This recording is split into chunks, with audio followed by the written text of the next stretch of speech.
All right, we're back here on SportsLine tonight. Our guest is Shan Foster, all-time leading scorer in Vanderbilt basketball history, the 2008 SEC Player of the Year, and now the Director of Men at the YWCA here in Nashville.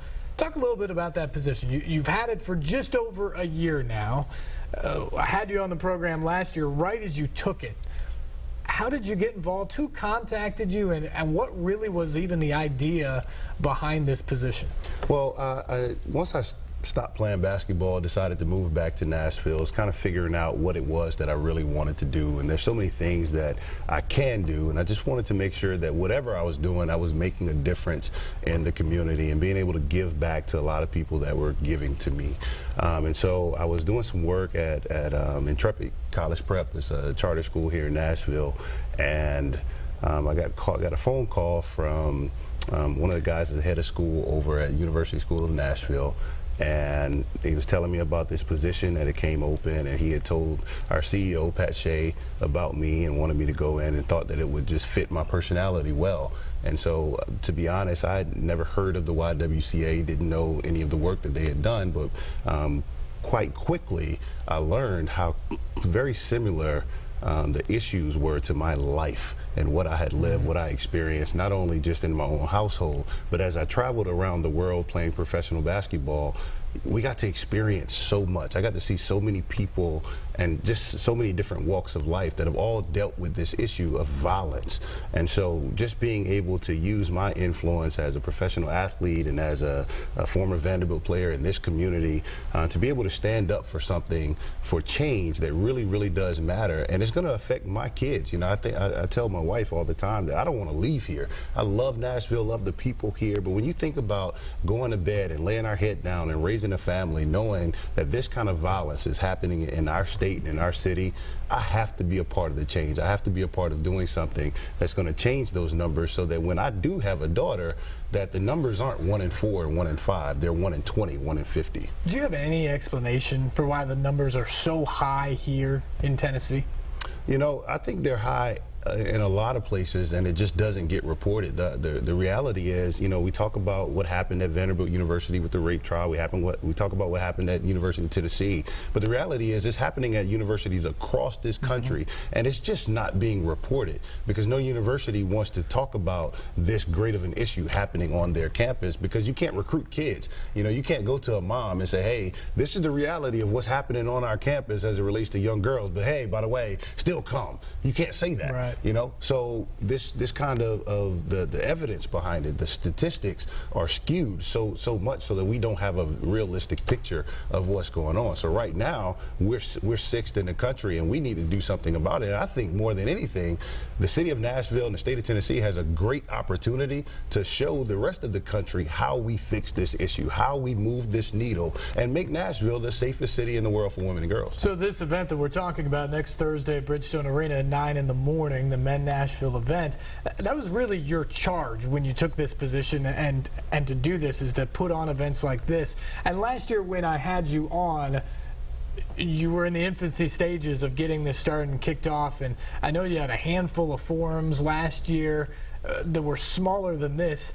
Talk a little bit about the genesis of going from the forums and how those were received, the type of crowds you had, the response, and now into this year, which is a much bigger event, it seems. Well, last summer was a very interesting time. We had an opportunity to interact with so many people in the community and just come out and just get this information, get the message, hear from some great speakers. As Tony Majors, who is with the CEO, he's the CEO of Metro Nashville Public Schools. He's heavily involved in what we're doing. And we had guys come out and just tell their story. We had guys like Chris Hope come out and tell his story, and Brad Hopkins, and so many people. Derek Mason came out and just told his story about how he's dealt with certain things in his own personal life. And we had the commissioner of the OVC conference, Beth DeBush, who came out and said, we want this in the OVC conference. And so now we're training, we have a contract to train every single athlete and every single coach in the OVC conference. We're doing the same thing on Vanderbilt University's campus. We're working with Metro Nashville Public Schools to have a men's club for the boys, a girls' Inc. club for the girls, starting in the fall in 8 of those Metro Nashville schools. That's going to be so critical, giving young boys an opportunity to talk about these issues, because because a lot of times in families, we say that what happens in the house stays in the house. And so we don't get a chance to talk about these things. And because we don't talk about it, that's how we get young kids who go to college and have expectations of girls. When they say that they like them, those expectations come from what they've seen in movies. It comes from what they're doing on their phone. When you think about the fact that the average age for a kid being introduced to pornography is 6 years old, and then you put that in the context of a kid going to school and getting into a relationship, all of a sudden what he expects from that young lady is based on what he saw and not based on what he's been taught. And so we have an opportunity with Metro Nashville Public Schools to teach young boys how to be good men, redefine what it means to be a good man in our society, and then doing the same thing with the girls in our Girls Inc. program. And so we're excited about that. And then we have some special news that'll come out within the next couple of months with our Men campaign that we're going to be doing and our work with the Nashville Predators. Interested to hear about those announcements when they come out over the next couple of months. You just hit on something there, though, talking about the young boys and the young girls, because as we talked about earlier, everybody has a story about this. You know, whether it's your mother, whether it's a sister or a close friend, everybody is touched by violence against women in some way. But I imagine it's much more difficult to reach the crowd that's 50 or 60 years old and try to maybe get them to change their behavior. But if you get those young kids that you're talking about that are in the elementary schools and in the junior highs, and you can get them to see correct behavior at a young age, maybe we wipe this problem out moving forward. Absolutely. You know, one of the things that we talk about all the time when we're out with these kids is the fact that young kids want the truth. You know, they see so much, and a lot of times as adults, we don't want to talk to our kids about relationships. We don't want to talk to them about sex. But because we won't talk about sex, we can't talk about consent. You know, that's an interesting thing in the state of Tennessee in schools. You can't talk about sex. But if you're not talking about sex, you're not teaching these young boys that what no means no.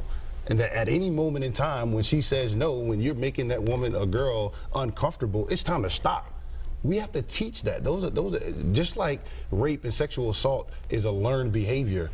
Being a good man is a learned behavior. And we have to start stepping in there and teaching our young boys how to be great fathers, how to be great husbands, how to be great friends, how to be just a great man in general. And we have a great opportunity, like you said, with our work with Metro Nashville Public Schools and other schools that we're working with in the city to do that at a very young age, so that once these young men become grown adults, that this violence doesn't exist anymore.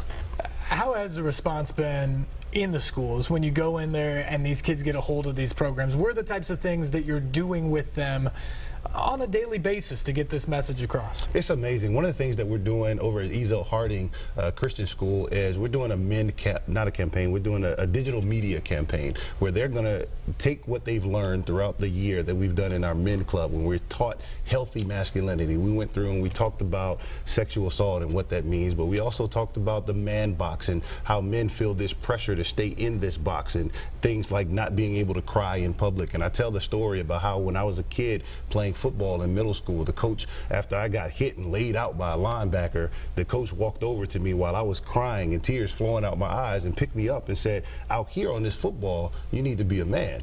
Out here, we don't cry.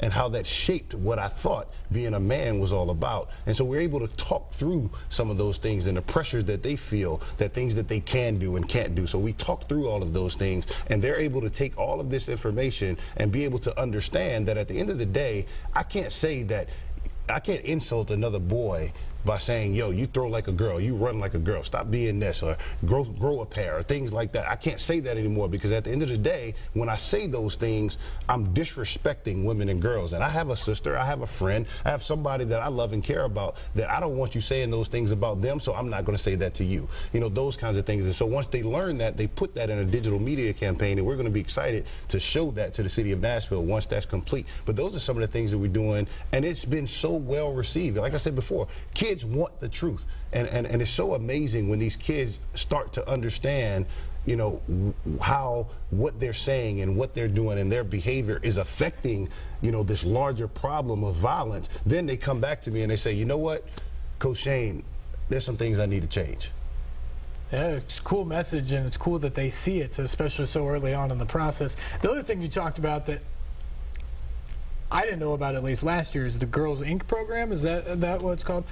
How do you shape the message for them? Because obviously when you're talking about girls or women, they're never at fault for violence perpetrated against them. I think we all would agree with that. But how do you try to shape them to make them better in these situations as well? Well, our Girls Inc. program is a national program that's been doing a lot of amazing work around making young girls strong, smart, and bold. And that's what it's all about. It's about empowering these young women to understand that regardless of what society is throwing at you, you can go out and be successful. You can go out and do whatever it is that you want to do. And my boss, Tracy D. Tomasi, who's an expert in domestic violence services, talks about how the fact that softball players find it insulting and they use that that you throw like a girl thing to go and be great. And we talk about so many things, but it's important that, Dulce Quintero, she runs our Girls Inc. program, and the work that she's doing with the young ladies in our Metro Nashville public schools and other schools in our city is absolutely incredible. And my hat goes off to her. She's doing camps all summer. She's in the school doing programming all year long, and it's amazing seeing young girls being strong, smart, and bold and going after their dreams and understanding that at the end of the day, here in Nashville, our mayor is a woman, and if she can do it, they can do it too. Absolutely, no question about it. A lot of great programs for the youth in town. This event, May 26th, which is a week from Thursday, 9 a.m. to noon at Bridgestone Arena. What are you hoping for there, Shane? How many people can you fit in there? What do you want to see next Thursday? We have about 250 people that have already registered. They're going to be there. We're looking for another 250 to be there to get it to 500. And it's just going to be an exciting time to see people standing up for a great cause, to see people, tired of the violence and understanding that we can no longer be silent about this issue. We can no longer allow men to go out there and disrespect and belittle and demean women and girls in our presence. And we're going to do something about it, not just as men, not just as women. As a city of Nashville, we're going to do something about it so that Nashville is not just the it city as it relates to business and real estate and buying new homes and great schools. This is the best city in the world for women and girls. It's a lofty goal for sure, something we can all get behind. A lot of good people are going to be there, as we mentioned. Dana Ford, the basketball coach at TSU, Sean Henry, President and CEO of the Nashville Predators, Tony Majors, CEO of Support Services for Metro Nashville Public Schools, Derek Mason, David Williams from Vanderbilt. You know those guys very well. So it's a 3-hour conversation, basically. What will people expect when they walk in the doors next Thursday? Well, it's going to be a conference, and we're going to have food. We're going to do some great things, but you're going to see really good men talk about why this issue is important and give you practical things that we as men and we as many men and women, we as a community can do to end this problem. So you're going to hear, Dana Ford talk about what he's doing with his basketball team. You're going to hear David Williams talk about what they're doing at Vanderbilt University. And you're going to hear from high school coaches talking about what they're doing with their kids that's successful for them. And you're going to get some training from Tracy D. Tomasi, our domestic violence services VP. And it's going to be a really great time, and we're going to do some awards for some men who have really stepped up and done some crazy, amazing things in our city as it relates to changing this culture that supports violence. And so it's going to be a really awesome time to see what Nashville is doing to accomplish that lofty goal that I was talking about before. And that's great. It'll be fun to see next Thursday and see all these different people coming together for such a great cause. Let's go to the phones now. And Tracy, good evening. You're on with Shane Foster. Hi, good evening. Well, let me just say this. I'm looking through the channels, and I saw this young man talking about developing young people so that they can be productive and good citizens.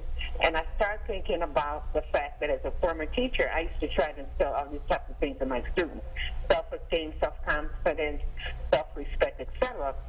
And I thought to myself, I wish I had found out about this before, because I would have liked to have attended and I would have liked to have even participated. But one thing I do want to recommend to Mr. Foster is that I wrote a book, and I think that and it was with young people in mind to help them develop these very types of skills. And it is called Epiphanies of the Soul, 52 Life Principles to Live and Love By. And you can find out more about it at my website, booksageboutique.com. And I think that if you can get a hold of it, you need to, because it speaks just to these things. It's a manual for self-development, and I tell you, it helps so many of the students that I used to teach and so many people that I meet on book signings, etc. But check it out and try to get it, because I think it would help all of your young people in such a magnificent fashion. Well, Tracy, we appreciate the call, and congratulations on your good work with young people as well. You can't have enough role models out there, and whether it's teachers who all should be role models, and I think the vast majority of them definitely are, or coaches, the more we can get people like that to step up and model the right behavior and promote self-confidence and self-esteem and the correct way to treat one another, men and women, we're all ahead. Absolutely. You know, it's interesting. I go to all these schools, and I do whole school assemblies, and I talk to kids, I talk to staff, talk to teachers, and there's always a teacher that comes back and says, I need you to come talk to this group of boys because they're requesting nude photos from kids in the 5th grade. Or I get another teacher that comes and says that, you know, there's this other group of boys I want you to talk to because I see how they're treating their girlfriends. And a lot of times we look at it as, you know, the school that my kids go to, because it's a Christian school or because it's in this neighborhood or whatever the case may be, that's not happening there. And the reality is it's happening all over the place because this is a culture that's in place that supports that violence. And so if we don't, as young men and as role models and people like this teacher that just called in that's writing this book, if we don't all come together as a group, as a community, as a city, and say this is no longer acceptable here, then what else is important? Great question. And I think what you're seeing now is you're seeing the people, that list of people we talked about, this show, other people understanding that this is a big problem and that we have to confront it head on, and you're doing a great job of that with Men Nashville. The event is next Thursday, as we've said, 9 a.m. at Bridgestone Arena. I know you guys aren't going to turn anyone away at the doors. Last year you let a bunch of people in, but I know you would also like them to register so you can plan a little bit better for the event. If people are at home saying, okay, that's an event I want to go to, how do they register, Shane? Well, you can go to mendnashville.com, or you can send me an email at Shane, SHAN.Foster@ywcanashville.com, and I will personally register you to be there. This is an event that you do not want to miss. And it's free, correct? And it's free. So there's really no reason to miss it. Just show up and be a part of a very, very good cause downtown next week, Thursday morning, as we try to fight this very, very serious issue here in Middle Tennessee. We're going to take a break now. When we come back, we can continue this conversation. If anybody has questions or phone calls for Shane, 737-7767. But he's the all-time leading scorer in Vanderbilt basketball history. It has been a big year for Vanderbilt basketball. I want to get Shane's take on some of the changes over there, some other basketball topics as well. This is a sports show after all, so we're going to get that side out of him as well. Stay tuned. You're watching SportsLine here on News Channel 5+.